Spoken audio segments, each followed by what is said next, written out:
si bien la amenaza terrorista prácticamente ha dejado de ser verdaderamente importante desde que el Sendero Luminoso fue derrotado pues en los 90, sin embargo todavía hay columnas de Sendero, hay enfrentamientos en el BRAE, en el Guayaga, contra narcoterroristas, en fin, hay una problemática en ese sentido. Los militares, las Fuerzas Armadas están ahí presentes, están dando una lucha sin éxito hasta ahora, pero entonces subsiste todavía la discusión acerca de cómo manejar los temas vinculados a derechos humanos en estos enfrentamientos, etcétera.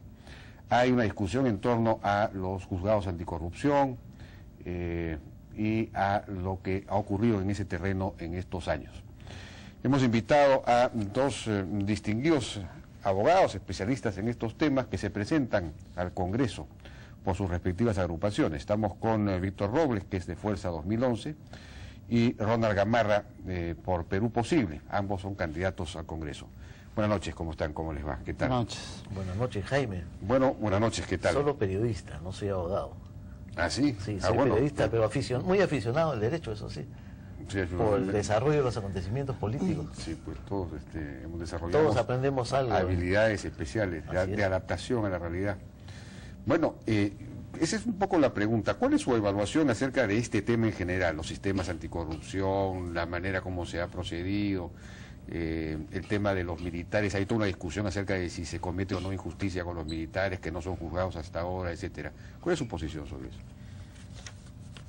El tema de la lucha contra el terrorismo es un tema que sigue abierto en la agenda del país. En la década de los 90 se dio una victoria militar y política sobre el terrorismo, pero luego, a partir del año 2000, esa victoria se ha revertido y se ha convertido en una derrota jurídica de la sociedad y del Estado peruano frente al terrorismo. Se le ha hecho demasiadas concesiones al terrorismo y esto ha permitido que en la última década hayan dejado la prisión muchos presos sentenciados por delito de terrorismo que jamás se han arrepentido de sus crímenes y que ahora algunos de ellos han regresado a las mismas andadas.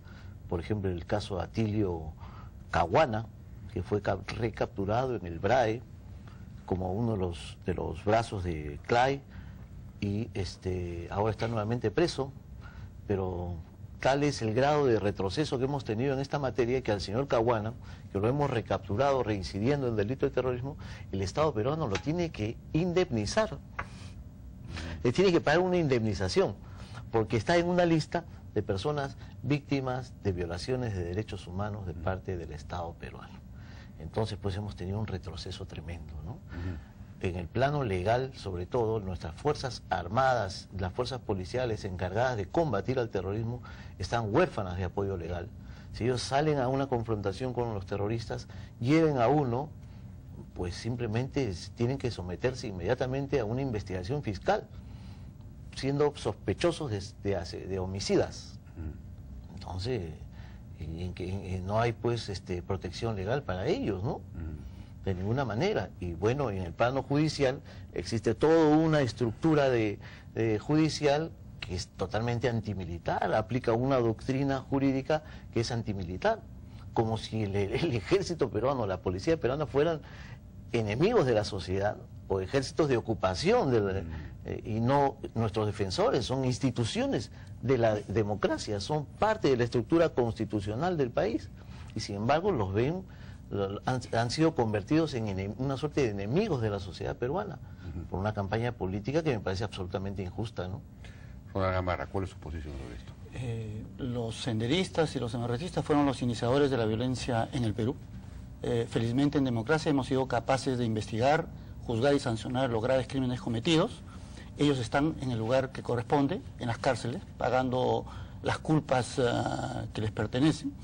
Y Abimael Guzmán, el más grande criminal que conoce la historia de la República, está en un establecimiento penitenciario condenado a la pena más grave que establece nuestra legislación nacional. Nosotros creemos que los militares y policías nos defendieron durante la violencia. Mi respeto y mi honra hacia ellos, pero lamentablemente algunos malos policías y malos militares deshonraron el uniforme y cometieron violaciones a los derechos humanos. No estamos hablando aquí del mero enfrentamiento a los senderistas en un acto que uno puede calificar de militar o propio del ejercicio de función. Estamos hablando estrictamente de violaciones de mujeres, de torturas, de ejecuciones extrajudiciales. De eso estamos hablando, lo otro no. Entonces, a mí me parece que si consideramos que los derechos humanos son el centro de la democracia, no podemos permitir las violaciones y las transgresiones. Lo que hay que hacer es investigar, juzgar y sancionar. Yo diría que no ha habido ninguna persecución sistemática contra los militares ni una cacería de brujas, porque alrededor de 30.000 militares y miembros de la Policía Nacional estuvieron en zonas de emergencias combatiendo a Sendero Luminoso y el MRTA. Y según las cifras oficiales, menos de 700 están procesados. Quiere decir que menos del 3%, lo cual a mí me parece correcto, porque la inmensa mayoría de los militares y policías que fueron a combatir a Sendero Luminoso lo hicieron respetando la ley. Pero hay un número pequeñísimo de militares y policías que cometieron estas barbaridades y no puede ser que permanezcan en la impunidad. Ahora, yo sostengo que los pocos casos que han avanzado han sido definidos por la ley de una u otra manera. Nos gusta o no, es el Poder Judicial el que determina responsabilidades y hay que aceptar las decisiones de los tribunales, a favor o en contra. Ahora, hay un número importante de casos que están en investigación. No avanzan, ¿por qué? Porque hay una especial intención de la Fiscalía por acusar a los militares. Yo diría que no. Esos casos no avanzan, más allá de las dificultades propias de investigar casos de hace 20 o 30 años, no avanzan porque el Ministerio de Defensa no entrega la información que se requiere para terminar con esas investigaciones, para cerrar los casos, ¿cierto?, de los militares que no tuvieron ninguna vinculación con violaciones a derechos humanos o para judicializar los casos. Ese es el tema. Víctor Robles. Bueno, yo creo que sí hay una persecución. Es una persecución y un acoso judicial, hay una violación sistemática del derecho de los militares al debido proceso. Los militares, hay algunas doctrinas de los derechos humanos que observan a los militares solamente como agentes del Estado, fríamente, operadores del Estado o miembros de una organización criminal del Estado, ¿no? Cuando son realmente seres humanos, detrás de cada uniforme hay una familia, hay un ser humano que tiene derecho a los derechos humanos. A los militares, por ejemplo, los acusan de delitos de lesa humanidad que jamás han cometido. No hay delitos de lesa humanidad en la medida que la guerra contra el terrorismo, el Perú ha sido víctima de una agresión terrorista y se ha defendido en democracia, en Estado de Derecho. Por lo tanto, la tipificación del delito de lesa humanidad se refiere a los delitos de Estado, o sea, a los crímenes que se cometen en aplicación de políticas de Estado.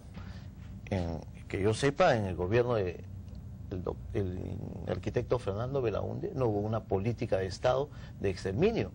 En la época del presidente García tampoco hubo una continuación de ninguna política de exterminio. Igual en el gobierno de Alberto Fujimori. Entonces, ¿de dónde nos van a aplicar el delito de lesa humanidad a nuestros militares? Si han cometido delitos, que se les castigue, pero que se les castigue, que se les juzgue de acuerdo con el debido proceso.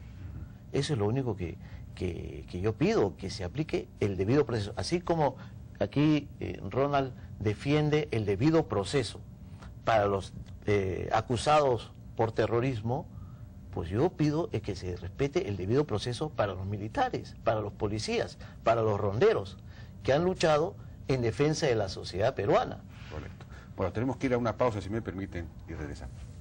Seguimos conversando entonces con Ronald Gamarra y Víctor Robles. Este tema es importante porque, decíamos, el Perú está todavía librando una batalla militar contra las fuerzas vinculadas a Sendero Luminoso, en el BRAE particularmente. Y hay quejas de los militares en el sentido de que efectivamente no tienen la suficiente protección jurídica o legal. Esto se expresó a través del famoso decreto legislativo 1097, que fue finalmente derogado. Sus autores insisten en que en realidad se trataba simplemente de adelantar la vigencia del Código Procesal Penal para ese fin. Y que, digamos, hay una discusión no resuelta en torno a este tema. ¿Qué hacer en torno a eso, Ronald Gamarra? Jaime, permíteme primero precisar. Nosotros defendemos los derechos humanos de todos y todas, sin exclusión alguna. Y por cierto, la familia militar y policial tiene todos estos derechos. Como hijo de un ex cabo de la Benemérita Guardia Civil del Perú, yo lo sé. Mira, el tema para nosotros es bastante simple. Hay que llevar adelante los procesos penales que correspondan, respetando el debido proceso de todos y de todas. Eso vale para los civiles, eso vale para los militares y para los policías. En ese sentido, a mí, por ejemplo, me sorprende que el fujimorismo no haya querido firmar un compromiso por la justicia y la vida que el día de hoy ha sido firmado por Perú Posible, partido al cual represento. Es un compromiso por la justicia y la vida. Mira, Jaime, lo importante de este compromiso, elaborado por la Coordinadora Nacional de Organizaciones de Víctimas y Afectados por la Violencia Política del país, CONAVIP, más la Asociación de Viudas, Madres y Sobrevivientes de Miembros de las Fuerzas Armadas y Policía Nacional, ABISFAIP. Es decir, las víctimas en el Perú, de los civiles, de los militares y de los policías, están solicitando un compromiso de los partidos políticos en el tema de la justicia, en el tema de la verdad, de la memoria y de las reparaciones. ¿Y aquí qué están pidiendo? Los familiares de las víctimas, de todas las víctimas, están pidiendo que no haya impunidad, que haya justicia y que se respete el debido proceso. Ese debido proceso que yo extiendo absolutamente a todos. Nosotros lo hemos firmado porque entendemos que hay que respetar el debido proceso específicamente para los militares y policías procesados por presuntas o reales violaciones a los derechos humanos. El fujimorismo no lo ha hecho, se ha negado porque no está de acuerdo. Entonces, yo sí creo que ahí hay un tema que hay que resolver, porque claro, los procesos no pueden, o las investigaciones y los procesos no pueden permanecer en el tiempo sin tener una solución pronta. Hay que dar una respuesta a todo esto, ¿no es cierto? Entonces, para mí, el tema radica en que el Ministerio de Defensa y específicamente el Ejército Peruano entregue la información para que de una vez se resuelvan los temas. Para mí el nudo gordiano aquí, el cuello de la botella, está en la falta de colaboración del Ministerio de Defensa. Víctor Robles. Sí, para mí el problema sigue siendo la injusticia. Hay casos de justicia inflagrante. Aquí Ronald, como hijo de policía, yo lo invoco para que él asuma la defensa de tantos militares y policías que son víctimas de la violación del debido proceso. Hay gente inocente que está presa sin ninguna razón. Yo te voy a poner un ejemplo. El señor Douglas Arteaga Pascual es un técnico de inteligencia del ejército, actualmente tiene como 60 y tantos años, está preso, sentenciado a 15 años, acusado de ser miembro del Grupo Colina. Y el señor Douglas Arteaga Pascual nunca fue miembro del Grupo Colina. Él fue un agente de inteligencia que vivió 1 año y medio o 2 años en el solar de Barrios Altos, donde se produjo la matanza. Convivió con la gente que estaba ahí. Y él simplemente era un agente de inteligencia infiltrado en una célula terrorista que estaba en ese solar.